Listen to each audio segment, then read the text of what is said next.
2025 সালের global ranking অনুযায়ী Henley and partner এই ইন্টারন্যাশনাল প্রতিষ্ঠানটি যে র্যাঙ্কিং করেছিল সেখানে কানাডার অবস্থান হচ্ছে 7ম। তো কানাডাতে পাসপোর্ট হোল্ডার হওয়ার প্রি কন্ডিশন হলো সিটিজেনশিপ লাভ করা। 2024 সালে কানাডাতে সিটিজেনশিপ লাভ করলো 3,74,832 জন ব্যক্তি এবং 2025 সালের ফার্স্ট কোয়ার্টারে কানাডাতে 2,32,000 সিটিজেনশিপ অ্যাপ্লিকেশন অন প্রসেসে রয়েছে। তো খুব শীঘ্রই এইগুলোর মধ্যে ম্যাক্সিমাম ব্যক্তিরা এখানে সিটিজেনশিপ পেয়ে যাবেন ইনশাল্লাহ। তো আজকে মূলত আমরা 2024 সালে যে 3,74,832টি ইমিগ্রেন্ট সিটিজেনশিপ ইস্যু হলো, এই সংক্রান্ত তথ্যগুলো আপনাদের সামনে তুলে ধরবো, যে বিশেষ করে যারা কানাডাতে সিটিজেনশিপ লাভ করতে চান, পাসপোর্ট হোল্ডার হতে চান, তাদের এই তথ্যগুলো জেনে রাখাটা খুবই জরুরি। কারণ আপনি কানাডা থেকে শুনুন কিংবা কানাডার বাইরে থেকে শুনুন না কেন, যেখান থেকেই শুনুন, আপনি ফাইনালি যেহেতু সিটিজেনশিপ লাভ করতে চান, এটার সাথে আনুষঙ্গিক অনেকগুলো বিষয় আমরা এখানে তুলে ধরবো, যাতে করে আপনাদের ধারণাটা ক্লিয়ার হয় এবং প্রস্তুতিটা শানিত হয়। আশা করছি এই তথ্যগুলো আপনাদের জন্য সহায়ক হবে। কথা এক বলে যে ভাবিয়া করিও কাজ, করিয়া ভাবিও না।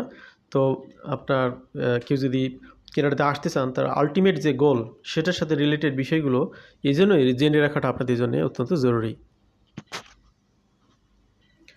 Canada added 3,74,832 new Canadian citizens in 2024. 2025 সালে এসে 2024 সালের এই স্ট্যাটিস্টিক্যাল তথ্যগুলো নিয়ে আলোচনা করতেছি। বলতে পারেন যে ভাই এই সময়ে এসে আপনি 24 সালের আলোচনা কেন করতেছেন, প্রশ্নটা যৌক্তিক। তো সিটিজেনশিপ অ্যাপ্লিকেশন, এটার তথ্যগুলো যেহেতু স্ট্যাটিস্টিক্যাল তথ্য, সুতরাং আপনি একদম নগদ তথ্য এখানে পাবেন না, এবং এখানে আপনি অ্যানুয়াল তথ্যগুলো আপনাকে নিতে হবে, শেয়ার করা হয়েছে এই জন্যেই, যেহেতু এটা একটা বিগ ম্যাটার। সুতরাং এখানে হিস্টোরিক্যাল তথ্যগুলো আপনাদের জন্য সহায়ক হবে।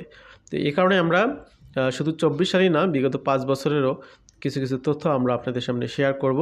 কানাডার অবস্থান এবং আপনাদের সুযোগ সুবিধার বিষয়গুলো এখান থেকে আপনারা ক্লিয়ার হতে পারবেন ইনশাআল্লাহ। The total number of individuals who received Canadian citizenship includes those who gained it through grants, adoptions and resumption of citizenship. তো এই যে আপনার 3,74,832 জন ব্যক্তি সিটিজেনশিপ পেলেন, তারা কি সবাই প্রোগ্রামের মাধ্যমে পেয়েছেন? অ্যাকচুয়ালি কানাডাতে সিটিজেনশিপ অ্যাপ্লিকেশনের সময় তখন আর কোনো একটা প্রোগ্রাম থাকে না, তখন আপনার স্ট্যাটাস থেকে আপনি এখানে কনভার্সনের বিষয়টা চলে আসে। তো এখানে বিশেষ বিশেষ ব্যক্তিদের অনেক সময় অনারারি সিটিজেনশিপ দেওয়া হয়। যেমন আপনারা জানেন মালালা ইউসুফজাইয়ের কথা, তাকে কিন্তু কানাডার সিটিজেনশিপ দেওয়া হয়েছিল। ডক্টর জাকির নায়েকের কথা জানেন যে তাকে কিন্তু সৌদি আরবে সিটিজেনশিপ দেওয়া হয়েছিল।